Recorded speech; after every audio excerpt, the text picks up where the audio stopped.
I know I've not been uploading any video for a while now, and that is because I had my 9th grade exams and I was studying a lot for it. But I'm happy to tell you guys that my exams are over now, and after a very long time I can finally say this again. Hey guys, what's going on? It's your boy Majora Boy and welcome back to another video. So today I'm going to be telling you what's inside my travel tech bag. Before we can get inside the bag, let's talk about the bag itself. The bag I'm using is the CIEL from Delphi Paris. Now the bag is really well made. Its exterior is made out of this water repellent material and has a very elegant design which makes the bag feel really premium. It has got a padded shock resistant compartment for your laptop and tablet, has some real comfortable foam padded shoulder straps and back, and a lot of compartments for organization. Now enough talking about the bag, let's get to the part that you're really here to see. So let's start off with the side pockets that are there on each side of the bag. So in the right hand side pocket, I usually keep my light videography kit. So in here, I've got myself this mini tripod from Joby. Now this tripod isn't super expensive, but Joby doesn't compromise on build quality or functionality with this tripod.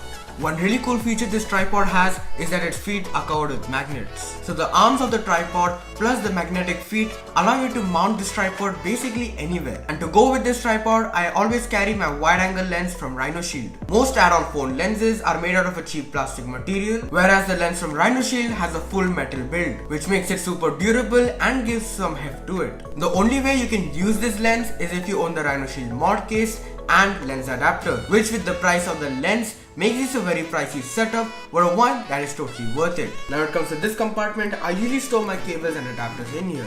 I've got this generic Apple 12-watt charger, a standard USB to lightning cable, a USB Type-C to lightning cable, and the crazy 87-watt fast charger from Apple. Now you might be wondering, why do I carry around an Apple charger that is specifically made for the MacBook? Well, I use the 87-watt charger to actually charge my iPad Pro, as the given 12-watt charger does not really charge the iPad Pro that fast. But after purchasing the 87-watt charger, my iPad Pro just charges so much more quicker.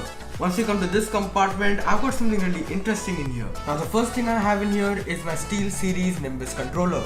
Now I have done a full review on the Nimbus, so go check that video out if you want an in-depth review. But basically it's a gaming controller for all iOS devices. And the last thing I have in here are my Apple AirPods. Now the AirPods don't get really loud, but they do give out some amazing audio which is really crisp and doesn't distort at higher volumes and are really comfortable to wear that sometimes I even forget that they are there. Now let's open up the main compartment of this bag. Right on the back, I've got access to my editing headphones, which are the Skull Candy Crushers. Now even though I carry my AirPods, the AirPods really can't be my editing headphones. And the reason why these are my editing headphones are because when it comes to editing, I need noise cancellation and more richer sound than the AirPods. And the Crusher Wireless are able to provide me with all of this. And right next to that, I've got myself a power bank. Now the power bank that I'm using is from a company called Energia. The power bank is really well made. It has got 4 LED lights to indicate the battery life and has 2 USB-A ports. The capacity of this power bank is 10,000 mAh, which keeps most of my devices juiced up and ready to go. And down here I've got myself the Nintendo Switch. Now the Switch, in my opinion, is the best console ever made. I carry my Switch in this hard shell case from BUBM. The case has tons of storage for game cards and accessories and gives some amazing protection to the Switch. Now because I carry my Switch in the BUBM case, I'm not worried about my Switch getting damaged from any falls. Unless you purposely threw the case in the wall just for YouTube views.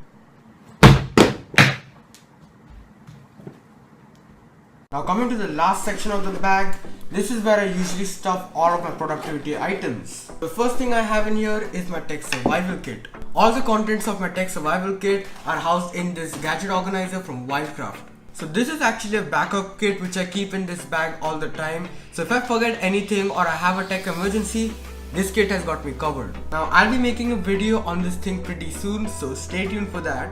And the last thing I have in here is my mobile computing device, the iPad Pro 10.5. Now if you're wondering how can an iPad Pro replace a laptop, then I've already answered that question in a previous video which I did on my channel, in which I talked about how the iPad Pro can become a laptop replacement and how for me it replaced one. I have a link down in the description to the video, so go check that out if you want to know the answer to it. Editing on the iPad Pro is amazing with a powerful app like LumaFusion, which is basically the Premiere Pro of iOS. The iPad Pro is also a great device for media consumption and can handle any game in the App Store at its highest setting. Well guys, that was the video. Tell me down in the comments below what do you think about my tech bag, and if you liked it then please leave a big fat thumbs up on the video, but if you loved it then please subscribe to the channel to see more content just like this one. And as always, I'll be signing off for today and I'll see you in the next one.